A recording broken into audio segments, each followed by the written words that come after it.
Meu nome é Diego Cury, outsider da galáxia de Parnaso e editora Merda na Mão. Então, malucos, vocês sabem que a editora Merda na Mão tem essa proposta de publicar os impublicáveis, né, de ser um espaço da arte independente, contemporânea, né, daqueles resistentes que não encontram espaço nos meios convencionais para estar divulgando seu trabalho. Mas a editora também tem a proposta de ser um espaço também de memória, porque trabalhar com cultura, com arte nesse país, que não tem incentivo porra nenhuma, para a cultura é sempre um desafio muito forte, né? Muito intenso. Então, por exemplo, a gente chegou a publicar o livro Cavidade, do Alexandre Mendes, um livro póstumo, como necessidade e também motivação para valorizar essas memórias, mesmo daqueles que partiram e não estão mais aqui para estar divulgando o seu trabalho, né? Então, eu tô gravando esse vídeo aqui porque sexta-feira eu soube de uma notícia muito triste, né? O meu amigo, irmão aliado Edu Planches Maçã Selatian, grande poeta e músico, né, do Rio de Janeiro, me enviou uma mensagem dizendo que o Nélio Fernando, grande ator, clown, ator e tal, infelizmente faleceu, né, recentemente.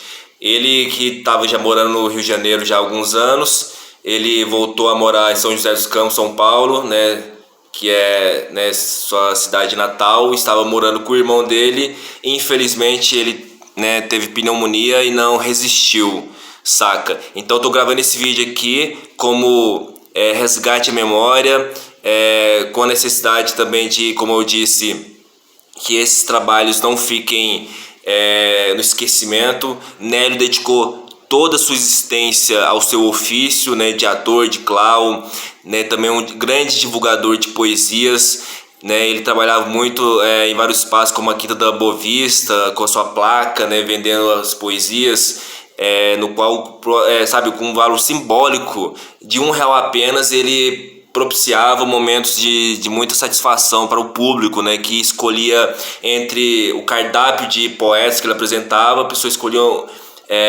um autor e ele recitava, né, de forma única e incrível aquelas poesias. Também ele morou alguns anos na Cidade de Deus, e na Cidade de Deus, além do trabalho como clown, como ator, também ele trabalhou com grafite, né? Então até hoje tem muitos registros, né, do seu trabalho visual, né, pelas ruas, né, da CDD.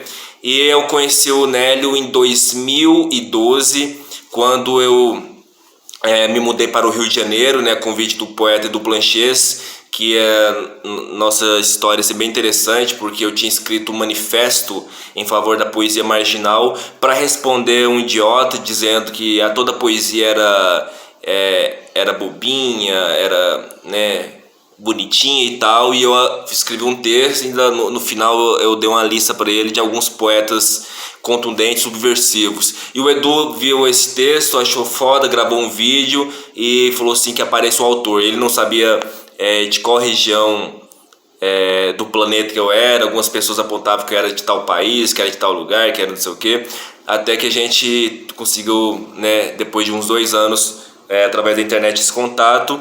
E eu me mudei para o Rio de Janeiro num momento assim, muito louco da minha vida. Ainda vou escrever sobre isso com mais detalhes, tanto no blog Molho Livre quanto no blog da editora Merda na Mão. Tem um texto que eu pincelo um pouco, mas até no texto eu falo que eu não me aprofundei muito, porque é muita coisa que a gente viveu e eu penso em escrever um texto mais detalhado.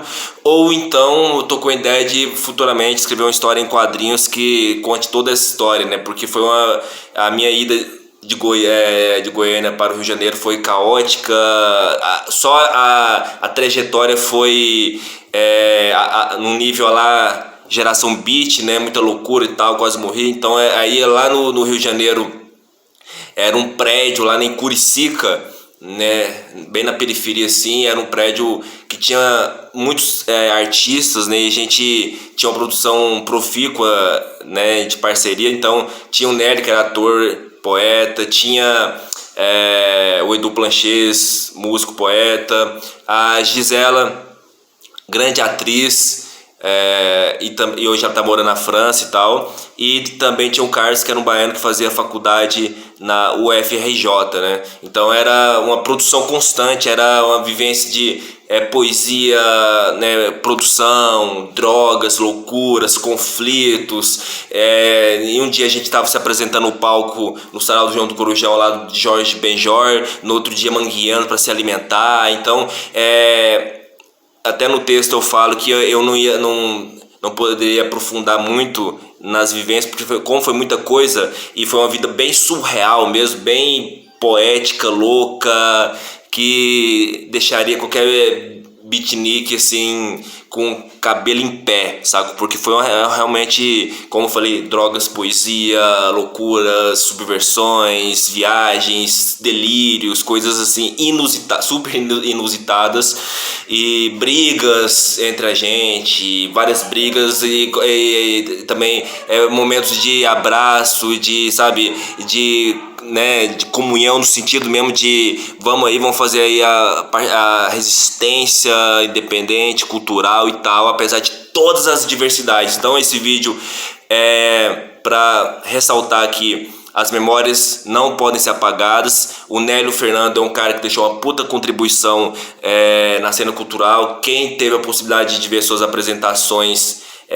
vai guardar sempre na memória, sacou? E é isso, eu vou deixar aí no final um pouquinho mais alguns registros do Nélio. E como eu sempre digo, né, paz entre nós e guerra aos senhores sempre. E a editora Merda na Mão, apesar de toda a dificuldade, vai continuar aí, né, sendo esse espaço, esse polo, né, de encontro da cena combativa, independente, cultural. E é isso aí, a criatividade nossa não será apagada.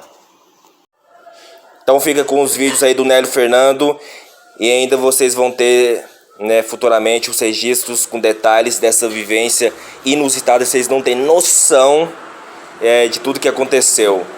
Isso aí, resistência sempre. Poema de Bertolt Brecht aos que vierem depois de nós. Realmente, vivemos tempos sombrios. A inocência é loucura. Uma fronte sem rugas denota insensibilidade. Aquele que ri ainda não recebeu a terrível notícia que está para chegar. Que tempos são estes em que é quase um delito falar de coisas inocentes, pois implica silenciar tantos horrores. Esse que cruza tranquilamente a rua não poderá jamais ser encontrado pelos amigos que precisam de ajuda.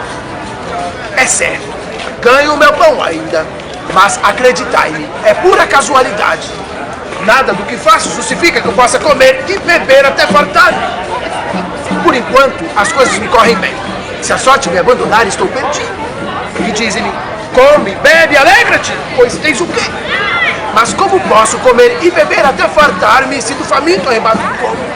E um copo d'água falta ao sedento. Mas, todavia, continuo comendo e bebendo. Também gostaria de ser o sábio. Os livros antigos nos falam da sabedoria, quedar-se afastado das lutas do mundo e sem temores deixar correr o breve tempo. Mas evitar a violência, retribuir o mal com o bem, não satisfazer os desejos, antes esquecê-los. É o que chamam de sabedoria e eu não posso fazê-los. Realmente, vemos tempos sombrios. Para as cidades vi em tempos de desordem quando reinava a fome. Misturei-me aos homens em tempos turbulentos e indignei-me com eles. Comi o meu pão em meio às batalhas. Deitei-me para dormir entre os assassinos. Do amor, me ocupei descuidadamente e não tive paciência com a natureza. Realmente, vemos tempos sombrios.